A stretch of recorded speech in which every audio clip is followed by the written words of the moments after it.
পরের প্রশ্ন। আসসালামু আলাইকুম রহমতুল্লাহ। সম্মানিত আসসালাম। সাহেব, একজন দিনদার সালাফি মেয়ের স্বামী দিনদার ও সালাফি, কিন্তু শ্বশুর বাড়ির লোকেরা দিনদার নয়, এরকম বেদিন পরিবেশে সে মেয়ে নিজের ও সন্তানের দিন কিভাবে সুরক্ষা করবে?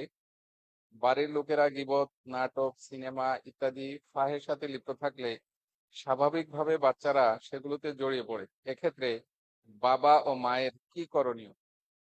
এটাও খুব চমৎকার প্রশ্ন। এজন্য আপনি প্রথমে ভুল করেছেন।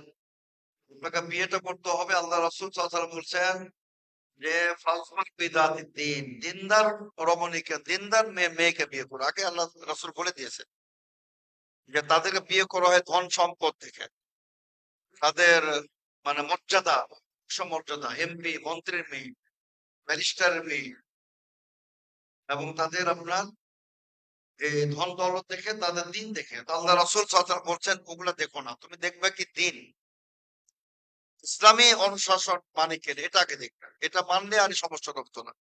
তারপরে যত আপনি অমান্য করে ফেলেছেন, আপনি তাদেরকে বুঝাতে থাকবেন, দাওয়াত দিতে থাকবেন, তাদের বুঝাতে থাকবেন, ইনশাল্লাহ একদিন তারা হেদায়েত হবে। যদি হেদায়েত নাও হয়, আপনার দায়িত্ব শেষ, সমস্যা নেই।